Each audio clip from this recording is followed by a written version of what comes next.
story of the little wooden train. Stable Cottage stood next to the old church, just within the shadows of the downs on the edge of town. It was the home of Adam, his mother, father and 2 sisters. Adam was a friendly and a well-mannered little boy.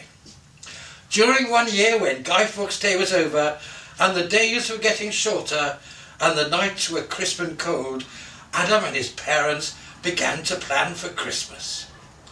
The Christmas present lists had all been carefully prepared and Adam had written his letters to Santa Claus. He had thought very hard and finally had put down on the top of his list a little wooden train. He had seen a wooden train on a television programme. It was a beautifully made, brightly painted wooden train, and ever since then he had longed for such a toy. And so that's why he decided to put it at the very top of his Christmas list and ask Santa. A few days later, his mother had asked him what he especially wanted for Christmas. "Oh, Mummy, I really want a wooden train," Adam exclaimed. "A wooden train," she replied. "Well, we'll have to see what we can do and talk to Father Christmas." The following weekend, the family decided to go into town to choose a Christmas tree and then hunt for some holly. During the drive, Adam's father said, "Well, Adam, what do you want for Christmas this year, old chap?" Adam's immediate reply was, "Oh, Daddy, I really want a wooden train, a brightly painted, coloured wooden train." His father thought it was the most interesting idea. Between then and Christmas there was, as everyone knows, a lot of shopping to do, and with all the other preparation, there's never seemed enough time. Adam's parents spent hours and hours looking around all the toy shops very carefully, but there wasn't a single wooden train to be found. There were electric trains, computerised trains, clockwork trains, and plastic trains. But there were no wooden trains, the like of which would fire the imagination of every small boy. When Adam visited his aunt and uncle before Christmas, they too had asked, "What do you hope Santa Claus will bring you this Christmas, Adam?" Of course he replied, "Oh, I really hope he'll bring me a wooden train." Adam also told his sisters about the wooden train. In fact, he told everybody, really hoping that he would get his train. Even when he was asked to stir the mincemeat ready for the Christmas mince pies, he stirred 3 times, closed his eyes tightly, and wished ever so hard for a little wooden train. One December day, Adam and his mother walked down to the local shops to buy some food for supper. On the way, they passed old Mr. Blundell's house. Mr. Blundell was a retired craftsman, a kind, warm-hearted old fellow, and now he lived all alone. He had always said a cheery hello to Adam whenever he passed his house. Sometimes in the summer, Adam would help him in his garden and always enjoyed carrying his plants into the greenhouse for him. Adam had also worked hard sweeping up the leaves for Mr. Blundell in the autumn. When Adam and his mother got to the shops, Mr. Blundell was there. "What do you want for Christmas, Adam?" he asked. "Oh, Mr. Blundell, I really want a brightly painted wooden train." "A wooden train? My word," he replied, smiling. Mr. Blundell walked home with his shopping, thinking about Adam and the wooden train. He knew that he had enough pieces of timber, bits of metal and cloth, he had enough nails and screws, and enough pots of paint from when he was a carpenter many years ago, and certainly enough skill to make a little wooden train.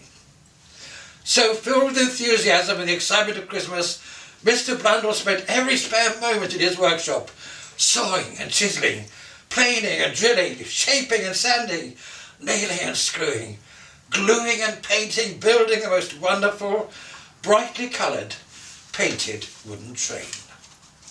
On Christmas Eve, the carol singers were merrily singing outside in the street, under the warm glow of their lanterns as the snow gently fell. Inside, Adam and his family were all at home. The turkey had been prepared, and the last of the Christmas presents had been wrapped and stacked under the tree. Adam, unable to resist, was peeping and peering, poking and touching, and getting so excited. He was trying to work out which of the brightly wrapped parcels could be his wooden train. Mr. Blundell in the meantime had finished a little wooden train and made a box for it and had carefully wrapped it in colourful Christmas paper, but had not yet delivered the present. It had cost him no more than his time and love and skill to make the present, and just as Mr. Blundell was preparing to leave his house, he caught sight of some children on the television. They were outside a big toy shop and being asked what they hoped Father Christmas would bring them. Computer games, electric train sets with automatic tippers, roller boots, racing bicycles and American space-age sets, came their replies with wide-eyed excitement. Mr. Blundell suddenly came to his senses. Adam surely didn't really want a wooden train. That was something he just said. What a fool I've been, he thought to himself. Surely he wanted an electric train set, but Mr. Blundell had no money to buy such things. Mr. Blundell sank back into his old armchair and put the box on the floor beside him, feeling very sad indeed. Christmas morning arrived at last, and of course Adam awoke very early and was very excited. He looked towards the end of his bed, drew a quick breath and leapt out to explore the sack full of mysterious parcels that Santa Claus had delivered while he'd been asleep. He ran into his sister's room and found them also awake and checking their own sacks, full of fascinating, brightly coloured parcels. Adam and his sisters couldn't wait any longer and went to wake their mummy and daddy. It was just 6 o'clock in the morning. They all gathered up their sacks and went downstairs under the twinkling lights of the Christmas tree, and in front of a roaring log fire, Adam opened his presents. Some were big, some small, some rattled, and some were soft. He unpacked them one by one very carefully, thinking about the little wooden train. When he had unwrapped most of his presents, he realised that the rest were really too small to contain the wooden train that he'd so hoped for. But he knew how lucky he had been to get all the other lovely presents Santa Claus had brought him. As Adam began to play, he was really very pleased with all the new toys, but still a tiny bit disappointed that he hadn't got the little wooden train he had asked everybody for and wanted so badly. As the sun came up on Christmas morning, the world was full of that wonderful warm love. There was a layer of fresh, crisp snow on the ground. Mr. Blundell got up, all alone, and turned on the television. He always liked to hear the Christmas message and see the choirs singing Christmas carols. There was a lovely little film on featuring a little wooden train. Mr. Blundell immediately leapt to his feet, put on his hat and coat and big boots, picked up the box and went out into the snow. He went up the road and opened Adam's garden gate and strode up the path. Adam saw him coming and had a wonderful thought flashing through his mind. Mr. Blundell had been a carpenter and he knew he could have made a wooden train. Adam also saw he had a big box under his arm, large enough to hold a wooden train. The next few seconds seemed like hours, and then there was a rat-tat-tat on the door. Adam ran to the door and opened it.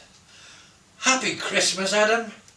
I'm sorry it's not electric, but I made it myself. Adam opened the box inside and tore off the wrappings, lifted the lid, and there, to his absolute delight, was the most beautifully, brightly painted wooden train you ever did see.